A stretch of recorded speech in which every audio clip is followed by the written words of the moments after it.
All right, well, good afternoon, everyone, and thank you for being here today for the Student Showcase, Part 2 of the Innovation in Materials and Manufacturing series. I'm Tony Hansen, Regional and Licensing Associate at WiSys. Now, for those of you not familiar with WiSys, we are a nonprofit supporting organization of the UW system. And at WiSys, we support research, we protect and market ideas, we inspire students, and we build culture, all with the goal of inspiring Wisconsin innovation.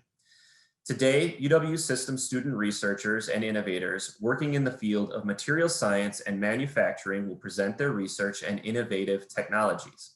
These presentations will be scored by a judging panel, and our presenting students will have the opportunity to earn cash awards for their efforts. We will be announcing the awards tomorrow on day 3 of this series. On behalf of WiSys and RM2N, I'd like to extend our sincere gratitude to the University of Wisconsin Materials Research, Science, and Engineering Center for their sponsorship of the awards for today's presentations.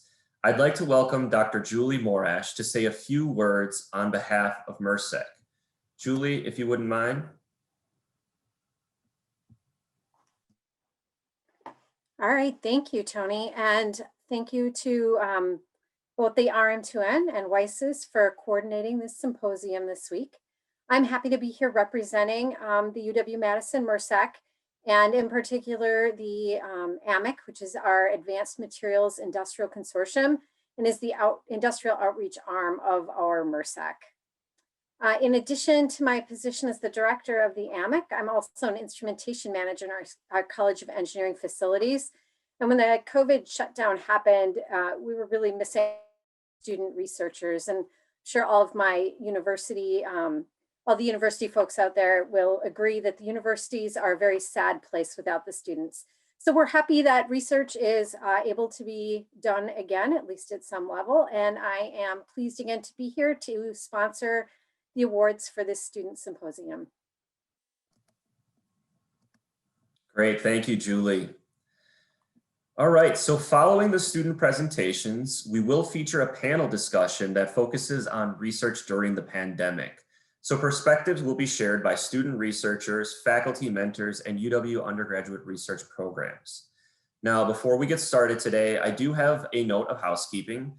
To get the most out of your viewing experience, we encourage you to use speaker view, and we ask that you leave your audio and video turned off during the main presentations. During each presentation, we ask that you submit questions into the chat log, and we will address those questions once that student has finished presenting. All right, so without further ado, I am delighted to introduce our first presenter. Please join me in welcoming Joel Ombreitz from UW Parkside, whose presentation is titled, "Which crystal phase of silicon is stable in 10 nanometer thick membranes?" Take it away, Joel. All right, are you guys able to see me? Well, looks great, Joel. All right, thank you, Tony.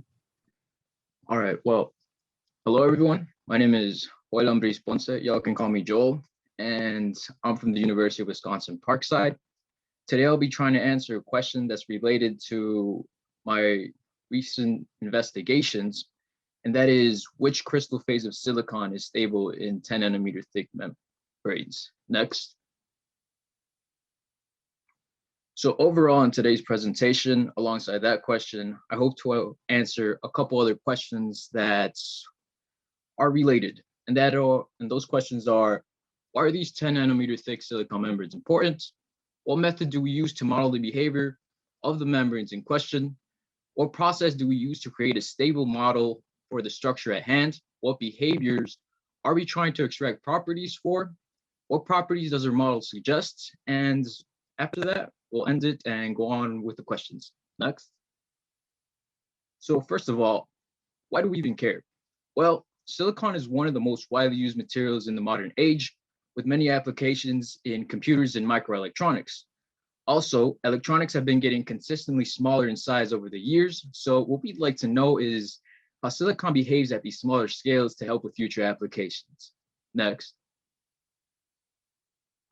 So in my investigation specifically, how we investigated it was we used a theory called density functional theory, which is a theory that uses the electrical density of the structure along with some quantum mechanics to obtain the properties of the system.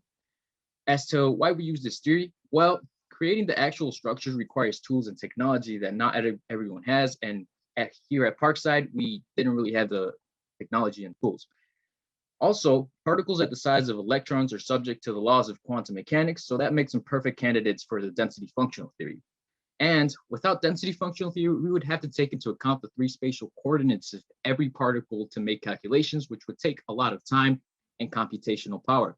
Density functional theory simplifies this to just 3 spatial coordinates, which saved us all those resources.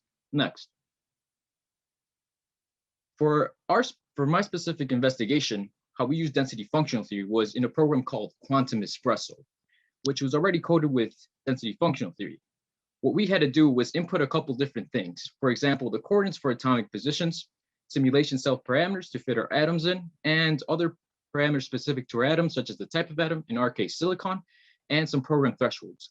I should also mention that the Quantum Espresso program, the cells specifically, exhibited properties which were periodic boundary conditions. This meant that the atoms near the edges of each phase interacted with the atoms near the opposite phase in the cell. And this would allow us to simulate an immense amount of atom interactions, which would mirror how real-life materials work. Next.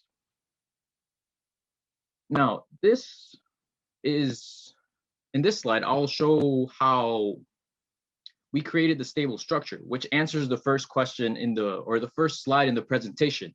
And this was done after we input our parameters into the density functional theory code. It was done in a couple different steps. First, we would start with a model for a bulk material, after which we would add a region of space to the cell in one direction to get rid of the periodic boundary condition in that specific direction and obtain membrane behavior.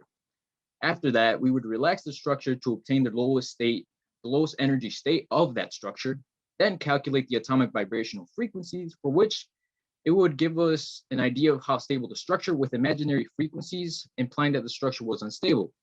If the structure was unstable, we would move on to the next step. If not, we would stop there. But if we did move on to the next step, what we would then do was move the atoms, relax the structure, and calculate the frequencies again. We would repeat this step until we were satisfied with the stability of our structure. Next. After obtaining our structure, we would then run calculations. But in order to understand the calculations or the data for the calculations I'll show you next, you would have to understand the background for what happens in silicon bulk material. Usually for bulk quantities of silicon under ambient pressure and condition, there occurs a phase transition from diamond phase to beta tin phase when pressure is applied. And what we got the properties for was basically in order to compare how the silicon membranes or the properties for the silicon membranes compared to that of the silicon bulk. Next. After running the calculations, we ran calculations for both the membrane model, well, at 8 atoms thick, and for bulk. And since we don't have much time, I'm just gonna summarize some of the properties that popped up. Some of them one that really popped up was the transition pressure, which for the membranes was negative and for the bulk was positive. And this seemed to suggest that there was a reverse transition in the membranes comparing that to bulk. Another interesting property was that of the bulk modulus, which is basically a measure of the elasticity of a material. For the membrane in the diamond phase, it was way lower than that of the bulk diamond phase. Also, for the beta tin, it was the beta tin membrane phase. It was opposite because for the beta tin membrane phase, it was way higher than that we got from the bulk beta tin phase. And these properties or this data set seem to show that either the membranes of this thickness seem to have significantly different properties than that of bulk, or that our model needed more stabilizing. Next. And that'll be it since this is a short presentation, but overall in today's presentation, I hope you all got that technology which uses silicon is getting smaller in scale. So knowing how the scale affects the silicon material properties will help with future applications. Also that density functional theory is a good way to model these structures to obtain their properties, and that there's a simple process to obtain a stable structure model once we use this theory. Also, in bulk material quantities of silicon, the pressure induces a phase transition from diamond phase to beta tin phase, and that in our membrane model, these properties vary significant from that of bulk material. That'll be it for today. Thank you for listening to me. Great, thanks, Joel. Does anyone have any questions for Joel?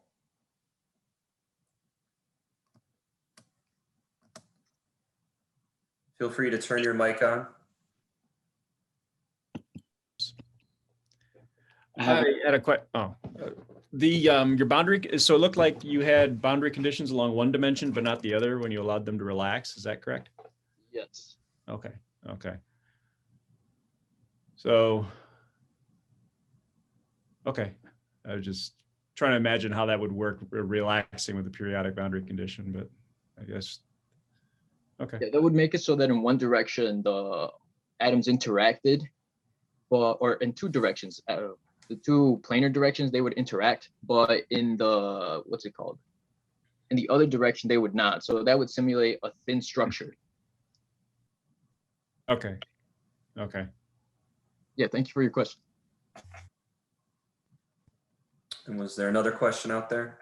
I do have a quick question.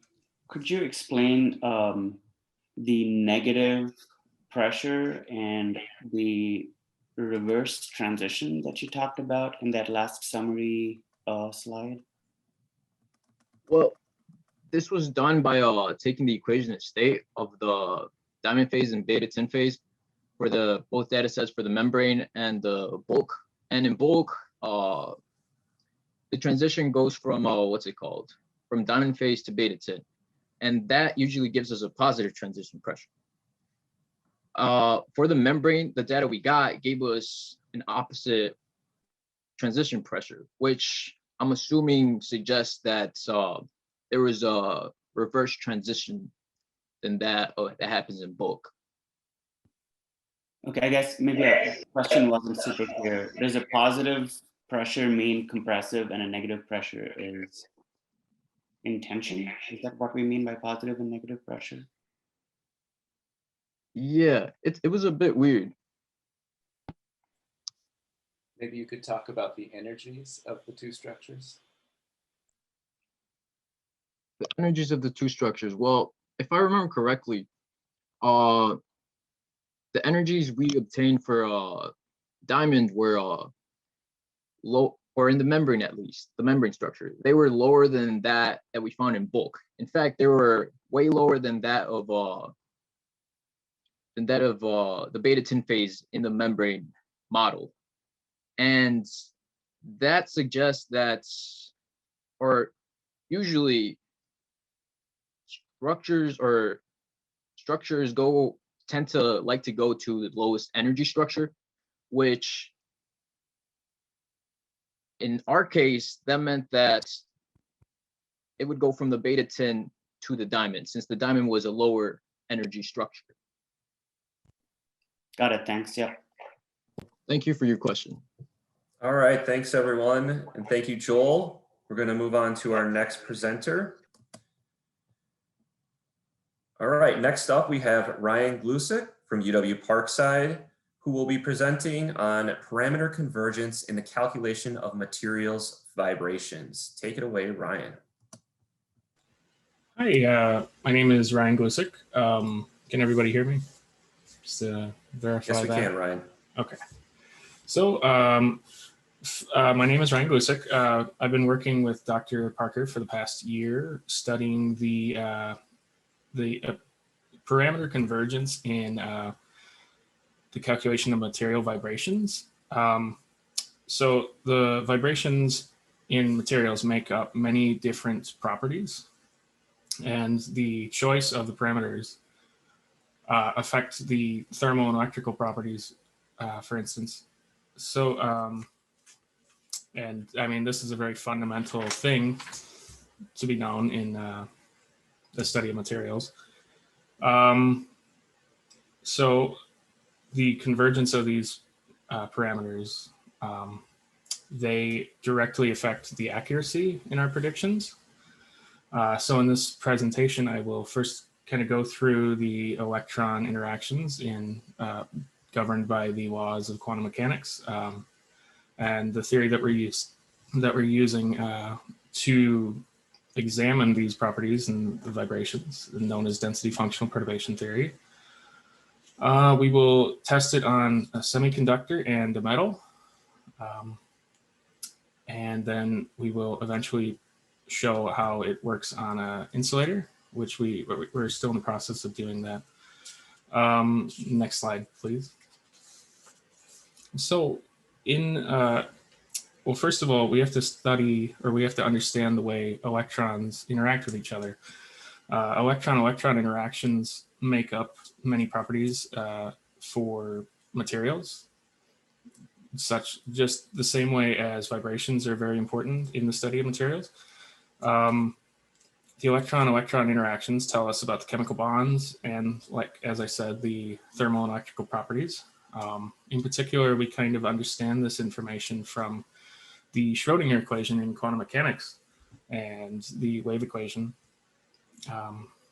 Now, traditionally solving the Schrodinger equation, especially for many electron-electron interactions, is very challenging. So we use a theory known as density functional perturbation theory, which ends up with, you have to deal with a lot of approximation. I should mention this theory in particular is a computational theory. So you sacrifice some accuracy for simplification. And particularly if you want a better accuracy that matches percentage change in, say, the total energy, or even matching experimental predictions or results, you have to be careful with your choices and parameters. So the advantage of this is that you can do this with many, many electrons in a simulation, whereas that might be difficult in the lab. Next slide, please. So a little bit about density functional perturbation theory. It is a kind of a cyclic pattern where you start by taking a kind of guess for the density of the electrons or the orbitals, which is where the electrons should be for particular materials. Picture a nucleus, and then I'm sure all of you kind of have a general idea of a nucleus. So picture a nucleus with electrons around it. The orbitals are where specific electrons are located. So we start by taking a guess for the distribution or the orbitals. We then perturb the density with displacements. So we take a whole bunch of minor perturbations or disturbances. And then when we sum all of those up, we get the thermal and electrical properties. And like I mentioned, this is a cyclic property. So based on the tunable parameters that we set, we can keep going and going and going until we reach a kind of determined convergence in the set. Next slide, please. So here's our initial results so far. We've looked at two different types of materials, one being an insulator, or I'm sorry, one being a semiconductor and a metal, particularly silicon and aluminum. The figure on the left represents the electronic sampling mesh or reciprocal sampling mesh. Basically, if you wanted to visualize this, you can think of a three-dimensional density or grid of points, particularly they're vectors, but you can think of them as a grid of points in the simplest case. And as we increase that, as you can see in the figure, we approach a more, we approach zero in terms of a percent change for the total energy. It's a little hard to see in these figures. We are still in the process of generating data, but it's you can see that as you increase the density, you get a closer and closer, more accurate result. In the second case, we have the wave function cutoff energy, which is similar to a grid of points, but it's more for the wave function, which is more of a basically the number of sampling points you're going to have in calculating that wave function, which it's related to the Schrodinger equation. And without going into too much detail, a larger value represents a higher, more accurate result. And then very similar for the vibrational reciprocal sampling mesh. The difference between the left figure and the right figure, well, for one, I only have the silicon results for the right figure, but it's there's two aspects to it. The one on the left is electronic, and the one on the right is strictly for the vibrational aspects, which is a second tier to the previous cycle that I was mentioning. So far, it's only two materials. We plan on adding an insulator. Next slide, please. So right now, we're in the process of testing an insulator, and we're testing many more parameters. Our goal with this is ultimately to provide a guidance on parameter choice using this theory. I believe I mentioned that the reason we would want to use this theory, or anybody would want to use this theory, is that it kind of makes predictions on what particular aspect is deemed important when calculating, rather than doing this in the lab. You have a lot more leeway with computational aspects than you would physically doing this in the lab. We have many additional parameters to be testing, and we hope to have further results soon. And thank you for listening to me. Great, thank you, Ryan. Does anyone have any questions for Ryan? If so, please feel free to turn on your camera, unmute yourself, and go ahead.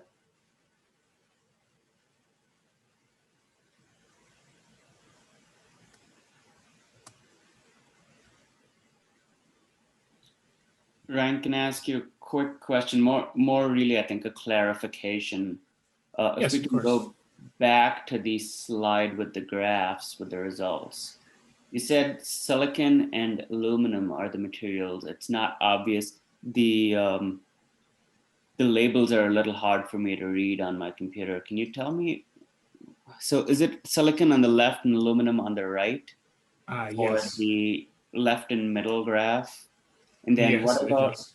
and what's going on with the farthest right, the sampling graph? So the farthest right graph is silicon alone, as I did not have enough time to produce the aluminum results.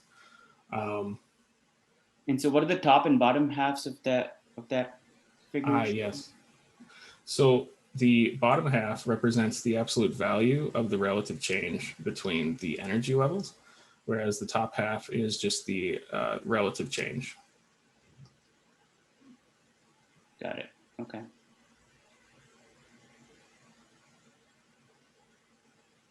Is there a reason that the absolute value is important rather than the actual value of the energies?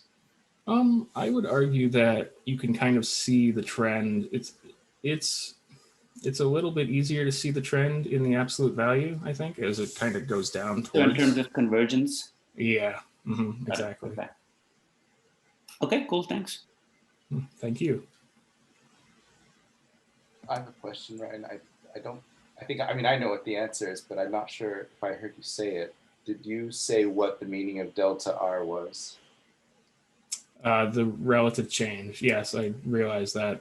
Relative change of what from what? That's the relative change. Yes, the relative change from the frequencies that we determined, as explained in, I believe, the last slide, where you take the very highly converged frequency and you compare it to these changes as you vary the parameter, and that shows the difference, or how close the other frequencies are to a very well converged frequency. and how many frequencies roughly were sampled for a given single point on the graph? For singular points, that would be Oh, I believe that would be, I think it's 8 for silicon, and it should be 6 for aluminum. I can't recall off the top of my head. Either that or it's 4 for, no. So it's just one branch on the, You know, it's a sum of all the branches. okay. And does each branch have like 10? I'm sorry, your mic is kind of, Sorry, how many points are how many frequencies are sampled on each branch? I believe it is 10 per each one. All right, well, thank you, Ryan. We're going to move on then to our next presenter. I'd like to welcome Jacqueline Spory from UW-La Crosse, whose presentation is entitled Why Zinc Oxide? Take it away, Jacqueline. Okay, so hi, my name is Jacqueline Spory. I'm a senior at UWL who has been doing research in material science and physics for about the last 3 years. And pretty much during that whole time, my project has been focused on the formulation of graphene zinc oxide thin films, which is actually the focus of my presentation, not just zinc oxide. But composite materials of zinc 2 oxide and graphene are currently of great interest in the material science community because they are inexpensive, they're non-toxic, and they boast an incredible spectrum of useful applications. So we started out with zinc oxide, and we chose it because as a semiconducting oxide, it has potential as a photocatalyst due to the properties it possesses. And some of these I've included on the slide, such as large excitation energy, deep violet, borderline ultraviolet absorption at room temperature, and good photocatalytic activity. However, unfortunately, with zinc oxide alone, it is not our perfect photocatalyst. The main issue zinc oxide faces as a photocatalyst is that it has a rapid rate for the recombination of electron hole pairs. And since the photoactivity of a catalyst is determined by its ability to create photogenerated electron hole pairs, having a fast recombination rate can interfere with this reaction process. Next. So in order to mitigate this while maintaining the numerous desirable properties that I mentioned of zinc oxide, we brought in graphene. And the conjugated structure of graphene enables the separation of charge in the photocatalytic process. So by combining zinc oxide and graphene, the recombination rate could be slowed while hopefully retaining the beneficial properties of both materials. So essentially, we're taking a good photocatalyst, zinc oxide, and making it a great photocatalyst by adding in graphene. And together, zinc oxide and graphene have the potential to form a transparent conductive material that would have numerous important technological applications. Next. So I could include so many different applications for this material on this slide, but it could get a little bit obnoxious. So I've included some of the most interesting to me that we've been looking at, and that includes things such as semi-automatic heart valves that could function with the natural electrical impulses of the heart, many different biological applications since it is a non-toxic material, flat panel displays, photovoltaic cells, and numerous types of sensors, such as gas sensors, and much more. So as you can see, this would be a super versatile and beneficial material. And now that we have our desired properties and elements with zinc oxide and graphene, we had to find a way to combine them into a cohesive structure and create sheets that would eventually become the materials to work for the technological applications that I mentioned. Next. So that led us to graphene zinc oxide thin films. So we needed to find a solid method of combining the graphene and zinc oxide while maintaining their desirable properties and creating an enhanced photocatalyst, as I mentioned. And this has proven to be a great challenge, and creating a method to accomplish this has been what our lab has spent the majority of our time on. For about the last 1.5 years, we've been set on creating graphene zinc oxide thin films in this way.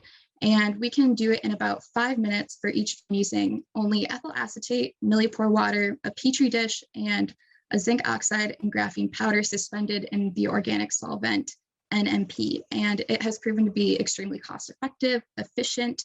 It requires almost no intervention. And we have been seeing results with uniform films being produced, which is one of our greatest goals. Next slide. So here I have some examples of what the filmmaking process looks like. So essentially we start out with a Petri dish filled with a small amount of millipore water, and then almost simultaneously add ethyl acetate along with our graphene zinc oxide suspension. And as the process begins, you will begin to see the Petri dish, bubble a little bit in a sense, and then begin to see bits of the graphene begin to flocculate together. And we pretty much contribute this occurrence to Rayleigh-Bénard convection going on in the liquid phases involved. And as you see the graphene platelets begin to flocculate, you will see them come together, pull apart, readjust, come together again, which is illustrated more in detail on the right picture on the right side of the screen. So essentially the graphene in a way is creating the uniformity for us and doing part of the work, because it will come together, come apart, readjust, find a better location. And then we end up with what we see in the left picture at the bottom right, which is a circular uniform thin film, which we then scoop up out of the dish currently with glass, and we've been analyzing them using scanning electron microscopy and a few other characterization techniques. Next.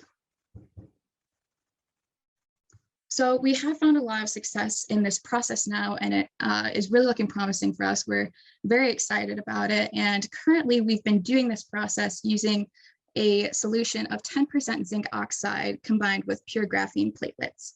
And going forward, we're hoping to shift the concentrations around a bit outside of just 10%. So go in kind of increments of 10, of 1%, all the way up to 40%, analyze said films and see which ones contain the properties that we like at the best level, such as photocatalytic activity, the semiconducting, and all of those properties, and then kind of focus in and hone in our formula for making the films.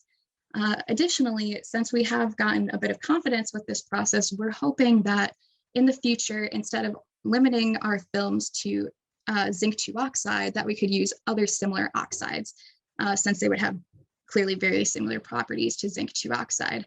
This may include, for example, copper oxide, which could potentially yield results such as antibacterial, antiviral properties, and this same process could create numerous different kinds of materials out of oxides that would have very different and very beneficial applications. And that is what I have for you today. Thank you for allowing me to present. Great, thank you, Jacqueline. At this time, we'll open it up to questions. Does anyone have a question? And if so, please just turn on your camera and unmute yourself and go ahead. I have a question. Jacqueline, could you talk a little bit more about what properties you characterize after you make the films, and what are you looking for when you're varying the concentration? How you're looking for those properties to be optimized?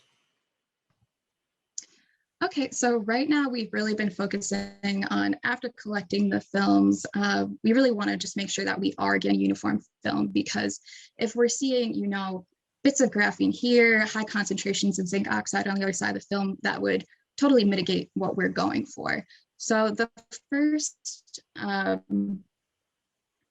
way we're characterizing our films is, as I mentioned, with SEM, scanning electron microscopy, looking for the different elements on the films, making sure that they're dispersed equally and whatnot throughout, because that is one of our biggest goals, is first making sure it is uniform.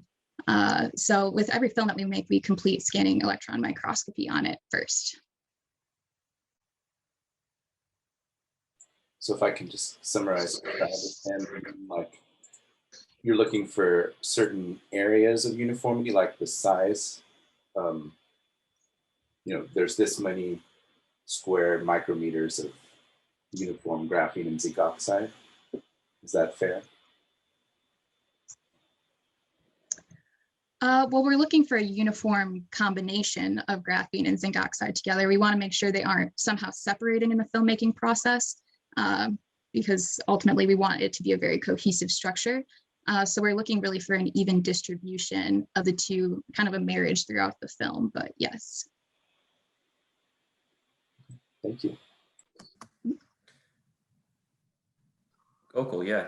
Yeah, I was just wondering, Jacqueline, if you could tell me just what thicknesses these films have and what kind of thickness variation you're observing and how do you measure these things? So with the thickness, we're essentially looking for a uniform single sheet of graphene. And then we're hoping it's like 1 millimeter thick about, I think, but our nanometer, but we're hoping to get, as thin as possible, basically with the graphene. And then hopefully with those sheets, as we have sheets that are as thin as possible, then add sheets on top of each other to create the larger material structure. So the films are extremely thin. We do use scanning electron microscopy for that as well as a few other measurements. I can't remember all of the different ones off the top of my head, but the films are extremely thin, and that is what we are going for right now. Okay, thank you. So Jacqueline, I was wondering if you know how does the zinc oxide interacts with the graphene, or if it's a multi-layer film or just a thick film. So I think I know what you're getting at, but so this whole time in the lab, we have been trying to essentially put zinc oxide and graphene together in a way that they don't naturally want to, because what we don't want out of the thin films is a layer of graphene and then a layer of zinc oxide. We want them combined cohesively. So are you asking like what's happening in the dish as they're combining, or? Yeah, how do they combine, or if they don't combine, or they just get together forming a single layer or not, or is it a multi-layer film? Okay, so it's not multi-layer, it is a single layer. And essentially there's 2 liquid phases involved within the film. And what's happening is the graphene, once it's added, is migrating towards the surface of the film. And then there's lateral assembly occurring. And basically the ethyl acetate is what is allowing this process to occur through Marginoli forces, Rayleigh-Bernard convection. But it's a two liquid phases happening that put the zinc oxide and graphene together. Okay, thank you. All right, thank you, Jacqueline. I think we're going to move on to our next and final presenter. So I'd like to welcome Trevor Wawrzynek from UW-Platteville, who will be presenting on an alternative to solvent-based microfabrication. Take it away, Trevor. Hey, can you guys hear me? We can, yes. Awesome. Yeah, good afternoon, everyone. My name is Trevor. I've been working with Dr. Gopal on a project investigating alternatives to solvent methods in microfabrication. Next slide, please. So a little bit of background on my project. On the micro and nanoscale, decontamination is very important as on that size, devices are highly susceptible to contaminants and can lead to a device not functioning properly or even failing. And this is decontaminating devices is especially difficult on featured surfaces, as particles can get trapped in like corners or cavities. And traditionally, this work is usually done, most commonly done with solvents. And solvents are also used in other processes in microfabrication, such as thin film liftoff. Thin film liftoff is pretty commonly used to create electrodes and adhesion layers. And traditional methods can leave behind artifacts called fences. So if you look at the top right figure, that's a worst case scenario where you have undesirable vertical features on the edge of the pad that go all the way up to the top of the photoresist layer that's made to create them. Normally you want to eliminate them for their use in like layering. So besides risk in fabrication, using solvents can be difficult to handle in a large volume due to their flammability and their health hazards. And this is especially important in microfabrication where you work with some particularly nasty solvents. So reducing use of solvents in a lab is generally desirable. And we're obviously not the first people to investigate a solution to this. So people have worked with like, say, supercritical CO2 to remove or for decontamination, and they've used like mechanical polishing to remove fences. The problems with these, though, is that they're effective, but they can be pretty expensive. They can be pretty harsh on the sample, and they might introduce extra complexity in your process or an opportunity for error to happen while you're working on your sample. So in search of a solution, we ended up looking at first contact polymer. It was invented by Dr. James Hamilton, who's actually a professor at UW Practical Chemistry Department. And he invented the polymer to address deficiencies in solvent treatment for cleaning optical surfaces.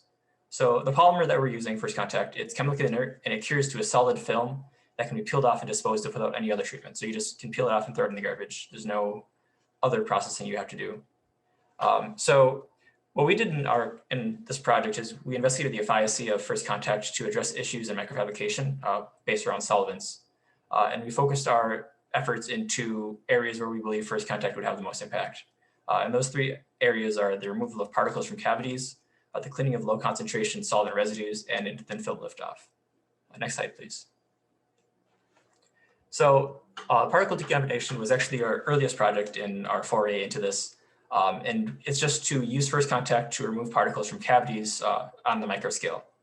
So we fabricated our cavities using reactive ion etching to create vertical sidewalls of different aspect ratios, and also potassium hydroxide etches to create an anisotropic features that are more pyramidal in shape and usually a bit deeper.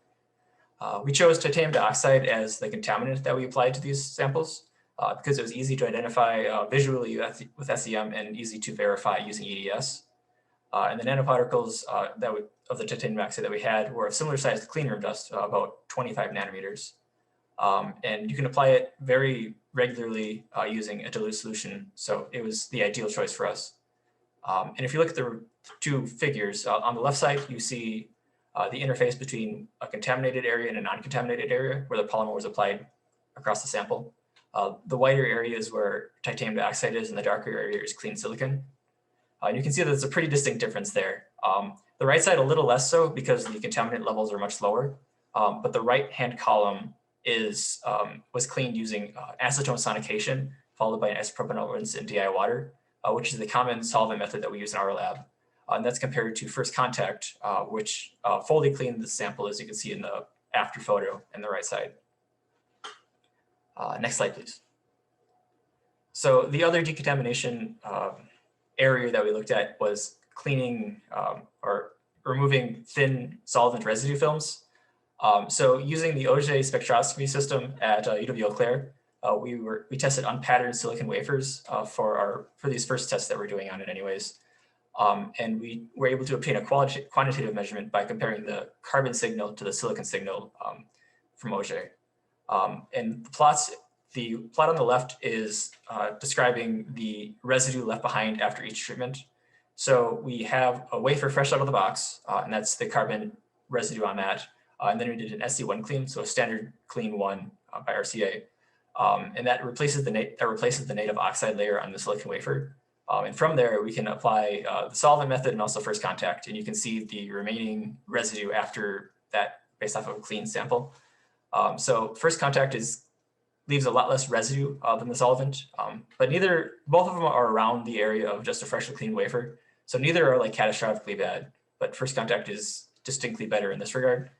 And the next test that we did using Auger was looking at the decontamination efficacy from a solvent film. So what we did is we did another SC1 clean on a number of samples, and then we contaminated it using acetone. So we just put some acetone on the sample and allowed it to air dry, allowing the ambient air to decontaminate our sample. And from that, we cleaned those samples using first contact and also our solvent methods, which is an acetone isopropanol rinse. And both of those methods brought it back down to around the area of a fresh wafer, though first contact was marginally better. Next slide, please. And the third experiment that we did was focused on thin film liftoff. So in microfabrication, as I was mentioning, uniform features are very important, especially when you're layering layers on top of each other. So thin films are used in adhesion or as an adhesion layer or as a processing step. And the premise around liftoff is that a thin film is applied to a sacrificial photoresist layer that has been patterned. And then after you apply the thin metal film, you can remove the photoresist layer and you end up with these pads on the surface. So this is normally done using acetone sonication or sanitation in some other solvent, but we aim to replace that step using first contact. So when we did that, we found some very interesting results. So if you look at the left-hand side of that set of figures, that is the results via AFM using acetone sonication. So you can see that there's pretty distinct fences on there. That's about 10 nanometers of chrome, and the height of the fences themselves are thicker than or higher than the layer is thick. And on the right side is first contact, which compared to the acetone has almost no fences, though it does have very limited ones. So you can see a pretty distinct difference, which is a great result for first contact. However, we did find that for chromium films that were thicker than 30 nanometers, first contact began to become less reliable. And we often got pieces of the deposited film to sink below the photoresist and actually deposit onto the sample where they're not supposed to be. But it still works well for thinner films, essentially. Next slide, please. So in the applications we tested, first contact outperformed solvent methods in a number of the situations. So for particle contamination, first contact removed titanium dioxide contaminants more effective than solvents in almost all cases. For removing organic residue from solvents, first contact was comparable to a solid rinse, but it did leave a lower residue, which was nice. And for liftoff, it was not necessarily like it gave a different result than solvents would, but that result is more preferable as it reduces the amount of post-processing you'd have to do. However, it was not effective for thicker films. Additionally, it should be noted that the cure time for first contact can be upwards of 30 minutes, which may be an issue for certain applications that involve multiple processing steps if they wanted to use this. So in the future, we would like to continue this work, and especially investigate solvent residue in a more in featured surfaces. So along more the lines of the particle contamination geometries. And we'd also like to investigate first contact in its applications to vacuum systems to see if it can reduce the pump down time. Yeah, and lastly, I'd like to thank all the faculty advisors and support that helped this project. Without this, it would not have been possible. So thank you all.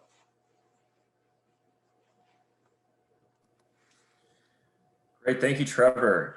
All right, now for any questions that anyone might have, if you could please turn on your camera and unmute yourself.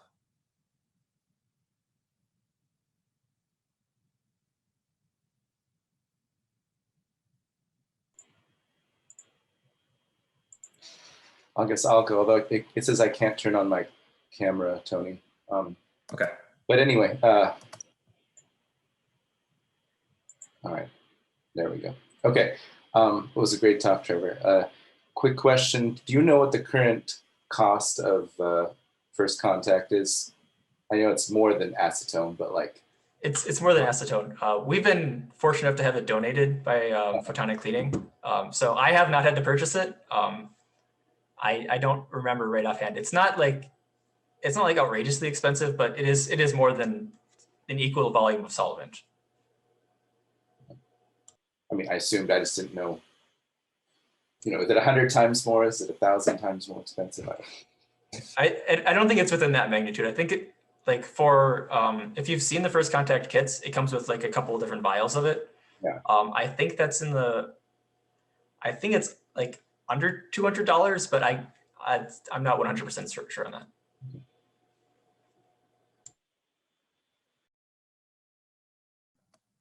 Any other questions for Trevor? All right. Well, thank you again, Trevor. And thank you to all of our student presenters, and a round of applause for all of our student presenters for today.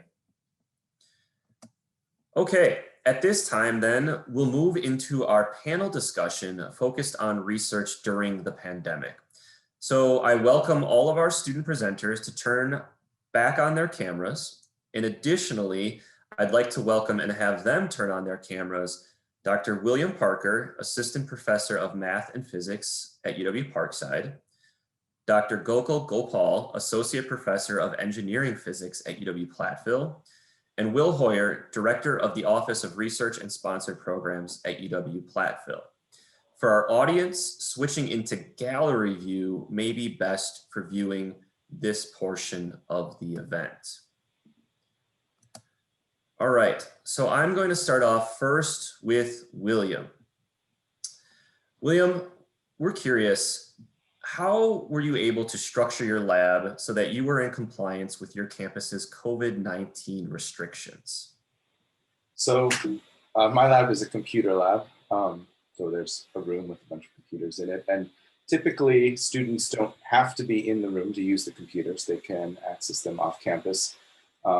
We have a few hiccups with like security. They have to be authenticated through a process that normally students don't have to go through. And then the only other effects, I guess, besides helping students get authenticated was we had a hardware failure.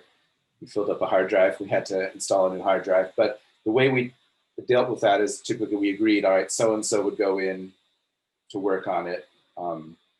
You know, and we'd never had more than 2 people in the room at once. I mean, it's a large enough room, but I guess the fortunate nature of doing computational work is that we don't have to go in all the time to do the experiments. We can run the experiments remotely, almost exclusively. That does seem fortunate. So then following up with you, William, you know, were there any roadblocks besides those that you kind of already mentioned that you faced guiding the research group to continue advancing this project or these projects? Well, we tried to meet in person outside when the weather was fair. And I feel like, you know, when you can't have those group interactions, we never met in person indoors really as a group. Maybe we did that once, I can't remember, where we had a big space and we were distanced. But, you know, I think there's a lot you can gain from watching other people do things, even on the computer. And it's possible to do that remotely, but it's not as, it loses something when you're not in person. Great, thanks. All right, so Joel, you were working with William. We're curious, how were you able to navigate your research responsibilities with virtual learning since the start of the fall semester? So how did you balance these 2 responsibilities, your academic needs as well as your research needs?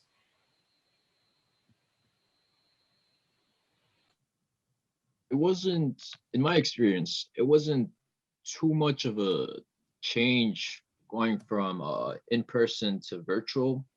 So it was just really a change of environment, to be honest. So once we did change to virtual, it didn't take too much to accustom to it, just to get accustomed to the classes. But other than that, my schedule with research stayed the same.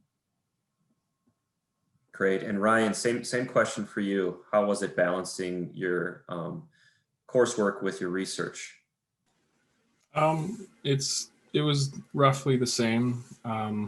Like Dr. Parker mentioned, if there was a hardware failure or whatever, we had to be more careful about it if we had to meet in person. I would prefer to meet with Joel and Dr. Parker directly in person as much as I can instead of being on the computer, because it is harder. But overall, I think we adapted pretty well with everything being computational as is. So. All right, thanks. Sticking with you, Ryan, then one additional question. You know, do you think the challenges that you face this year could affect your plans for what you want to do next? In terms of research, not. Yeah, okay, sorry, go ahead, yeah. Oh, well, in terms of research, I don't believe so. I suppose with last year, some of the conferences were canceled and stuff, so that probably impacted some things. Overall, with applying for grad school, because I'm graduating this semester, the only real difference is there's no GREs. So overall, there hasn't been any major roadblocks that I can think of. Okay, thanks. And Joel, same question to you. You know, do you feel any of the hiccups or roadblocks that maybe you ran into this year could affect or delay anything that you have planned for yourself moving forward? Same as Ryan. I don't think so too much, especially since the research that I was doing wasn't much. So in that regard, I don't think too much. Great. All right, and then just coming back to you, William, one more time. You know, it does sound like, luckily, like as you mentioned, you're working more in the you know, cloud space. So the on-campus presence wasn't as much of a roadblock for you and your team. But overall, you know, it sounds like there maybe were some slowdowns. So do you feel like once restrictions are fully lifted, you'll be able to ramp right back up, or will those still be a little bit of a delay? Yeah, I don't think there'll really be any delay for us. One thing that I wanted to mention that Joel didn't mention was that we were about to send him to a national conference at the outbreak of the pandemic. And so it was really actually, I mean, when the outbreak here in the United States, so they canceled it before we went on lockdown locally because it was international conference and people were coming from China and they decided to cancel it. But that was I mean, that felt like a setback a little bit because we'd worked so hard to get him ready to go and prepare his research presentation. And then we just had to say it's not happening. You know, they didn't even go virtual because it was at the very beginning.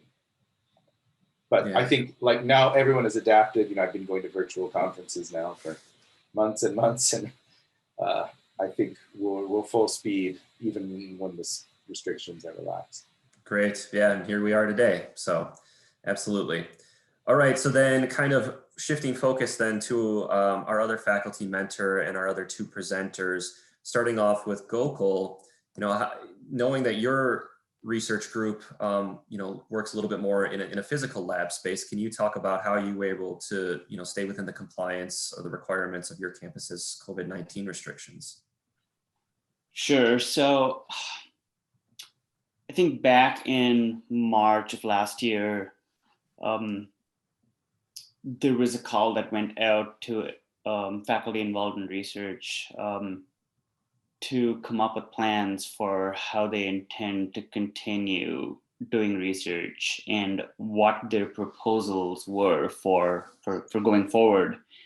And so the research that our students do here happens largely in a shared research space. And at least initially, it was primarily a space shared by research students, our lab manager, and faculty mentors. But subsequently, in the time following, it's also a space that's used by students for classes. And we have a couple of lab classes that happen there as well. So, there's already sort of a scheduling complexity involved to this, but we had to come up with rules that would, for instance, limit the number of people in different spaces to 1 or 2, depending on the size of that particular lab room. We couldn't have more than 1 person on an instrument, so it was difficult to have somebody teach someone something. But we had to come up, so I worked with our lab manager and came up with a full list of protocols for sanitation, for how you enter the space, how you leave the space. The space is fundamentally a clean space, so a lot of things we do were already useful in sort of this COVID protocol. But we had to come up with a series of protocols, and then that got passed forward to our risk assessment folks, and then finally it went to Will Hoyer's office at Research and Sponsored Programs, and had to get approved by all of these people before we were allowed to have students working in the lab. And it took a little while, but eventually we were able to get to a place where we could keep research going, not anywhere near the levels that we would have been operating at before, but it was still possible to maintain some baseline level of in-lab research. Sure, and as a short follow-up question, you know, in these spaces where there's these, you know, expensive, you know, sophisticated pieces of equipment, you know, how was it more difficult to kind of execute QC on these machines and make sure that they're running properly, so that when students do have their turn to get in there, they're, you know, knowing that they can, you know, trust the data that they're generating? There was not a huge issue there because I believe we had set aside downtime for decontamination purposes, but that downtime was also time that the lab manager was able to use to go around doing inspections and checks and fixes. And so I don't think we had any kind of quality control related issues that nature. Great. Now. All right, then going to Trevor next. Maybe you can speak to whether or not you faced any challenges in balancing your academic, virtual academic time versus your research commitments. Yeah, so the reduced flexibility in the lab has definitely been a thing in terms of scheduling, trying to figure out how to fit that between academics. For the most part, though, like we have an Outlook calendar, and it hasn't been too bad, all things considered, just because so many things have slowed down, and like even classes in the lab have been reduced. So it hasn't been too hard to find time in the lab, but it is a little less abundant than it used to be. And then moving over to Jacqueline. So I know your mentor, Seth King, couldn't be here today. So perhaps you could kind of speak to, how was it for your group navigating the campus restrictions and getting in to get, work done and research completed? Yeah, so luckily for us right now, it is primarily just Seth and I working on this project in 2 large labs. So for staying 6 feet apart or following regulations, that was quite easy. Unfortunately, one of the biggest hiccups was when UW completely shut down for quite a long period of time. Neither of us had access to the lab. So at that time, we weren't able to physically complete some of our experiments, which is definitely necessary in our research. So then we just shifted more of a focus to working on publications and things like that we can do a little bit more remote. Since it has been open, I've found in some ways, it has been nice having online classes with open access to the lab, since I'm not competing with other people for our lab space. And now I have a flexible schedule of online courses. I can go to the lab at 8 a.m., 8 p.m., any day of the week. And that's actually been really enjoyable. Well, that's an interesting perspective, a little bit more flexibility in the schedule. So staying with you, Jacqueline, do you feel that there's been hiccups or issues that you've encountered during this time that might affect what your plans are next for yourself? Not too bad. I had already been planning on taking a gap year, so now it's just an even more opportune time to have a gap year. So it's not affecting me a ton.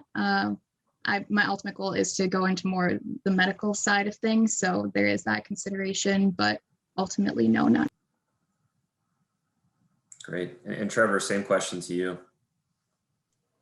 Yeah, so I had a similar situation to Ryan where we were planning on going to a national conference right before everything happened, and that just got canceled. Fortunately, we were still able to contribute to like the proceedings for that, so it wasn't like the work we put towards it went somewhere. But it would have been nice to be able to go to that and make some connections for that.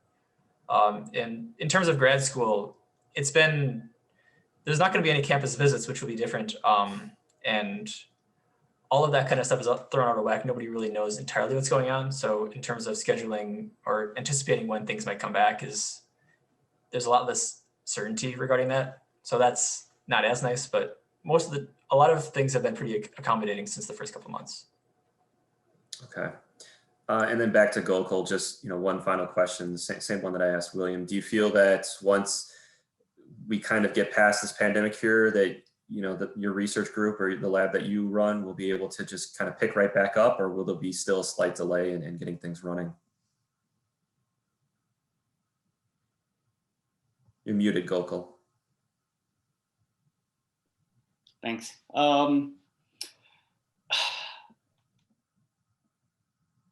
I think it'll take about as much time as it does to sort of start a project up, because I think what I've had to do is divert a significant fraction of my research activity from doing hands-on experimental work in the lab to doing some simulation work and computational work, which is easier to do under the current circumstances.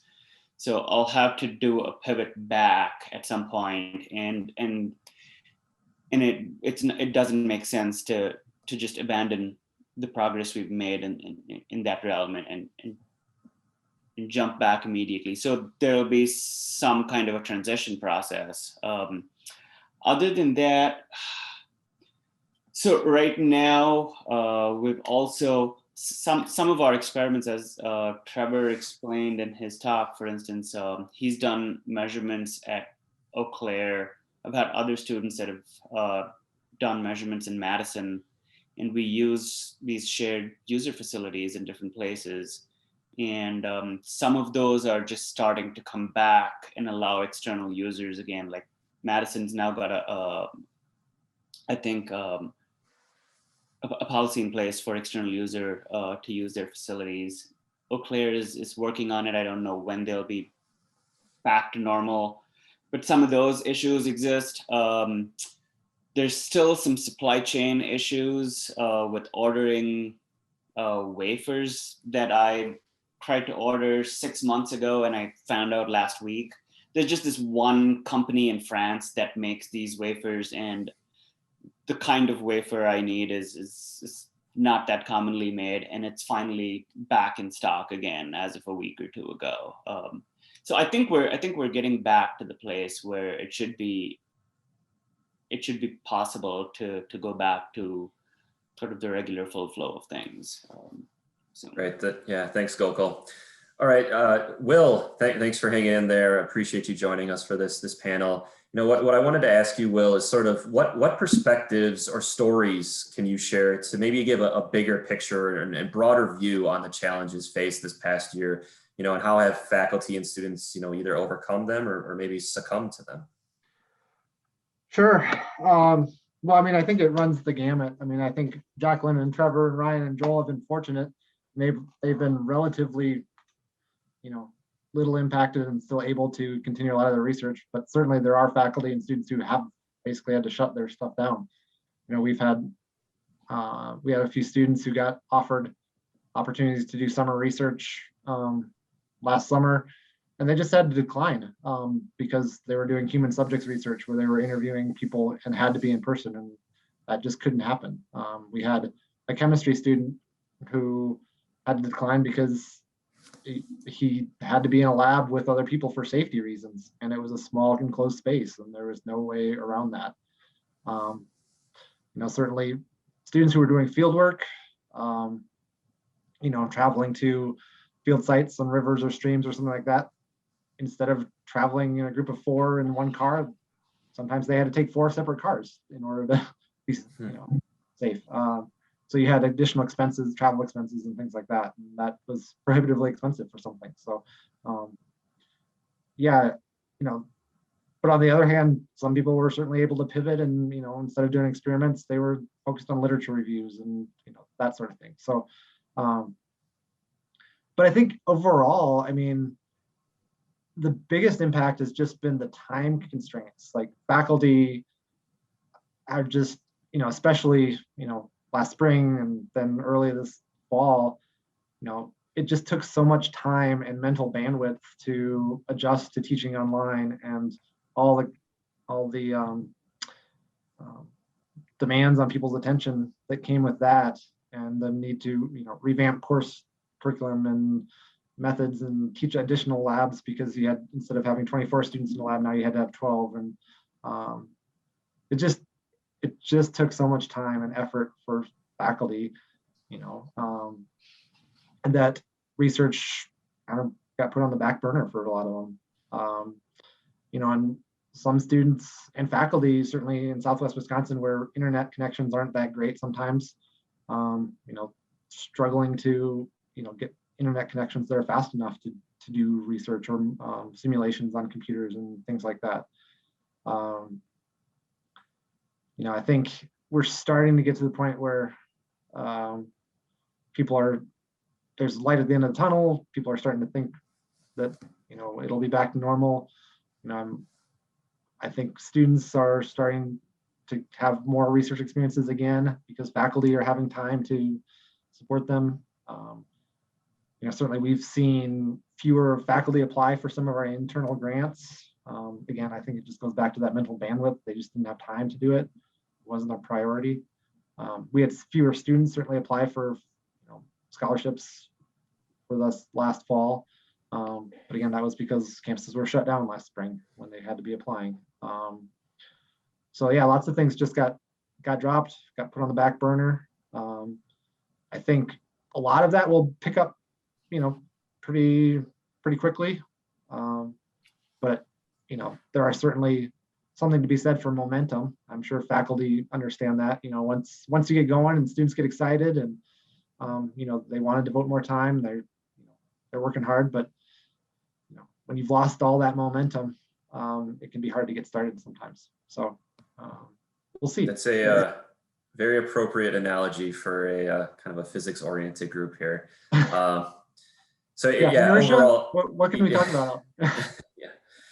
So this has been a great discussion. We really appreciate all of you sharing your perspectives on campus research from this past year. There's no certainty when it comes to doing scientific research or research of any kind. So, and it's clear that things were not easy these past months. And so we really commend all of you for continuing your efforts to advance these scientific fields.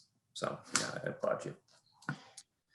All right, so then at this point, rather than splitting into breakout rooms, we've decided to keep all attendees together here in the main room.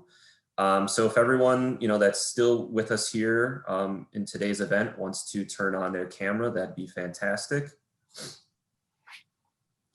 And we wanted to provide then this opportunity to either ask additional questions of our presenters, to ask questions related to the panel discussion, perhaps, share your own perspective or experience on conducting research this past year. Does anyone here have anything that they would like to share? I have a thought I guess I wouldn't mind throwing out there. Go ahead, William. I've spoken a bit already, but I was thinking about what has felt different research-wise, for me. And I wonder, it feels like the reduced student interaction, and I don't mean with the people that I'm working with now, but I mean like the students that I'm not working with, right? I haven't had any good contacts for people to start working with me on research. And I wonder if others have experienced that, or for the students, if you have people that you talk to that are yeah, I just don't feel up for research these days or what, I wonder if that's a thing too. So kind of suppressed willingness or interest in pursuing research on top of studies.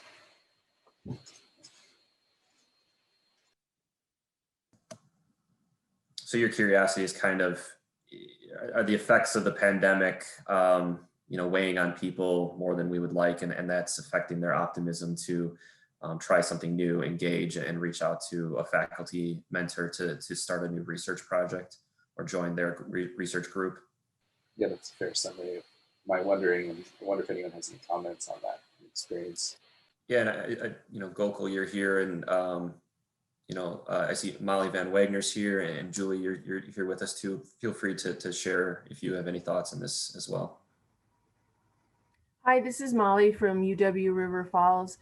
My observation has been, unfortunately, I work with faculty on grants and research, is not that they don't want to, but the amount of time and energy they had to spend in putting their courses online and maintaining their family situation. Maybe they had young kids that ended up being at home and they didn't have family who could come over, that it, not that the faculty didn't want to, but the time constraints have really put a damage on faculty doing scholarly work.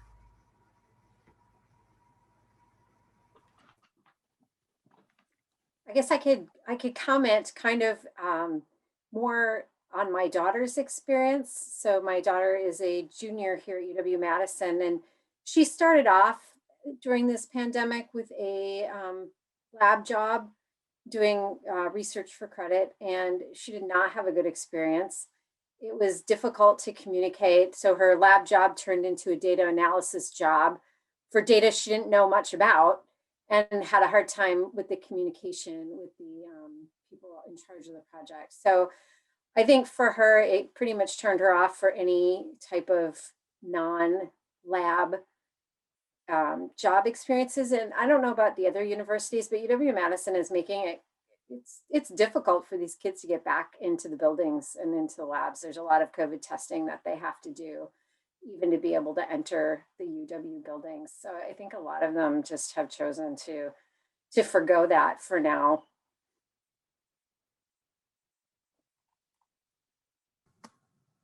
Generally, any other thoughts or experiences anyone wants to share? You know, on a maybe more scientific, you know, part of our breakout theme was, or what our intention was with our breakouts, was to kind of have thematic discussions around areas of, say, biological science or material science, manufacturing.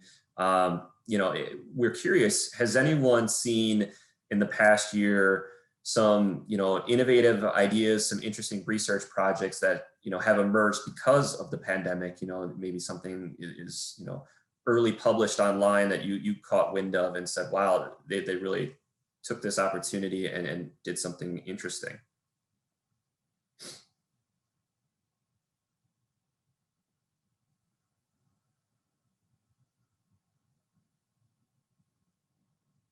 You know, one of the things we saw yesterday with day one, kind of the theme was materials to the rescue. So we got to see a lot of innovations and research that focused on, you know, PPE, decontamination of, you know, health care items. And so that was one area that, you know, we thought was pretty impressive, that people were taking, you know, what they've been working on and either pivoting it or shifting their focus completely to attack the pandemic and problems associated with that. Yeah, Tony, I think what also was really interesting about yesterday was the focus on how, especially Kimberly Clark, had really increased their level of collaboration with other partners to really kind of rise to the challenge, all hands on deck concept. So I guess that's a question too for our students and our faculty here today is, you know, how impacted has collaboration been? And is the virtual world easier to collaborate with disciplinary or across institutions, or has that really been hampered as well? I can maybe speak to some of that. At least in the material science space, sometimes you need to use fancy equipment that doesn't exist everywhere, and it's not efficient for it to exist everywhere. If there's someplace down the road that's got a TEM, a transmission electron microscope, then you're wasting money and energy building or buying one for your lab, when you can just send your students and your samples down the road to get measurements done. And but there's been a complete damper on that kind of ability to collaborate in person using these shared facilities. And I think that's probably the biggest obvious downfall I've seen in terms of collaboration. And I think beyond that, I think the biggest other damper on collaboration is just sort of energy levels and motivation levels for people who have to manage this new home life, home work balance. Doesn't apply to me specifically, but almost everyone I've talked to just seems overwhelmed about having to teach their kids at home, having to teach students, and then having to do research, having to deal with administrative things. And after a while, you just sort of, you don't want to spend more time on Zoom, unfortunately, even though that's what we're doing right now. everyone gets a little Zoom tired, and there's just the Zoom fatigue that seems to set in, right? And that's kind of the only mode for collaboration at this point. And I think it's just the energy and motivation for that mode of collaboration seems kind of low. And it's hard to convey excitement for ideas over Zoom. I mean, if you're sitting eating a meal with someone or sharing a beverage with someone and talking science, that's probably how we're used to doing it, but that's also a good way to sort of share the excitement for things that we're doing, and it's hard to convey that, and it's hard to get that, not just amongst collaborators, but it's also hard to do that between a mentor and a student. And I think that's sort of another big damper to collaboration, Mike. Yeah, thanks for sharing those thoughts, Gokul. It looks like, Will, you have your virtual hand up. Yeah.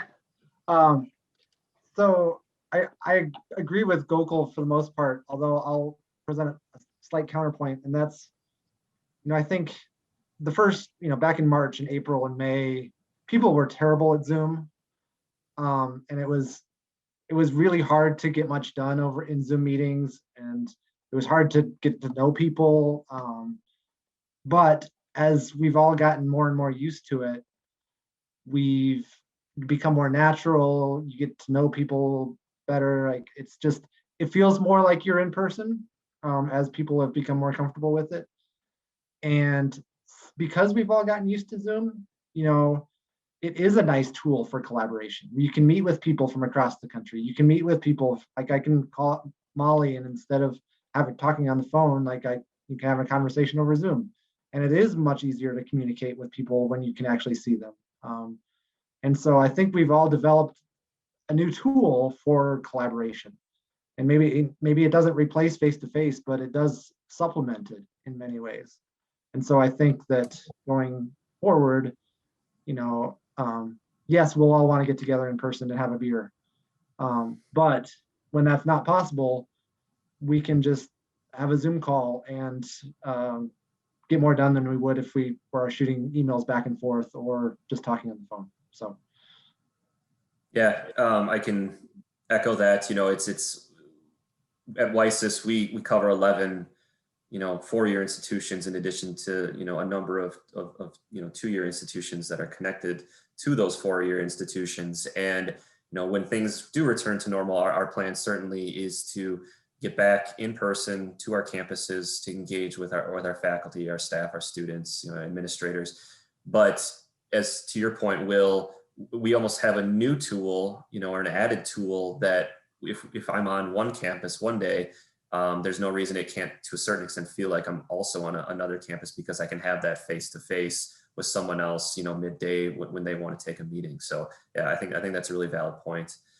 Seth, you have your hand up. Hey, yeah, sorry I'm late. I had class there. So I kind of get to walk the line between both what Gokul and Will said, because I think they're both extremely important kind of statements. Is, the one side becomes, if I just have to have a conversation with somebody, I am much happier using, or I'm fine with using Zoom or whatever. But I also have to agree with Gokul being a very equipment heavy researcher, and also someone that runs an instrumental facility. It's a very difficult life to be a material scientist, at least experimental researcher right now, because our experiments are often driven by being on site, working with individuals, and being dynamic enough to change what happens in real time as we run an instrument. And that's really taken a cut out of, you just simply cannot do that virtually, whether you're operating the computer alone or remotely or not, or just immediately on a Zoom call with someone operating it. You just simply can't have that real-time feedback. And then another thing I've found just with my facility is the number of collaborators and people that I work with is just fundamental burnout from trying to keep everyone being able to access things as they were before. But now it's basically just me and my research scientist being able to run data, and take data. So it is, for the discussion aspect, life isn't easier in many ways because we could just hop on Zoom and talk to people. From a getting new data aspect, it's substantially more difficult, and we're very, very hindered simply because you don't get the PI at the location running the data as often as we used to. And also for those of us that are trying to keep our facilities actively being used for the user base across the system, we just simply don't have the time. And Gokul kind of said this, in the teaching kids, but for those of us, we're just running out of the energy of being able to try to always be on and keeping things running. So it's very much an interesting, tough dichotomy between the two. And I think the result is that communication between collaborators is probably up, but the overall ability to take new and exciting data and get scientific results is really just going at a snail's pace right now. If I can kind of pull the glass half full from that, it sounds like when ideally things do get back to normal and you can have that in-person instruction, management and collection of data mixed in with the ability to have a more face-to-face on-demand collaboration with researchers not at your location, we might have the best of both worlds. I completely agree. I think we will come out of this better. There's going to be a lag in just scientific results for a while, just as people kind of catch up. But I think you're exactly right. I think it's many of us that have been kind of, let's do it. I'll drive up. Let's talk about things. Let's run the data. I think we are going to be much more willing to do kind of preliminary discussion stuff virtually, and then we're basically ready to go once we hit on site. So I think you're exactly right. I think there is some benefit out of it. I think just for the immediate time, it's kind of we're going to lag a little bit. Yeah, Ricardo. You have your microphone muted, Ricardo. Yeah, I can give you a different perspective as I don't work in a research facility. I work at the patent office in Brazil. And since the last March, we were in a high rush to put everybody working from home. And we have like 500 to 600 officers going home to work from home remotely. So we also had fast lines to prosecute COVID-19 related applications, patent applications related like breathing equipments, vaccines, cooling equipments, and medicine, stuff like that. All we have to create fast lines to prosecute this kind of patent applications. So it was, so about Zoom, it's good to be here because I could visit my daughter at Stevens Point, Wisconsin. And if I hadn't had this opportunity, I wouldn't have had the curiosity to know what's happening about material science research in Wisconsin. So that's, I researched, I Googled a little about you. So that's the reason I'm here. So it's a positive perspective. That's great. Thank you for that, Ricardo. Ray, yeah, go. Oh, that's a clapping hand. Sorry, I thought that was the hand raise. Any other thoughts from anyone around the virtual room here? I think this has been a fantastic discussion, and we've had a nice few moments here to just kind of debrief and talk things through. I'm sure these things have kind of been weighing on people, or it's been things you've been thinking about, since this all started almost a year ago at this point. But this has been a really interesting discussion for us to have here, and we really appreciate you all taking part in it. All right, well, with that, we're happy to conclude today's event. So again, I thank you all for joining us. We hope you enjoyed the presentations and you found the panel discussion informative. But of course, remember the conversations, they don't have to stop here. So if there's anything that we can do to help facilitate follow-up discussions, please do not hesitate to reach out. For more information on WiSys or to learn more about our upcoming events and programs, please visit our website, wisys.org, wisys.org, and we hope you plan to join future WiSys and RM2N events. Otherwise, thank you again and have a great night, everyone. Thank you.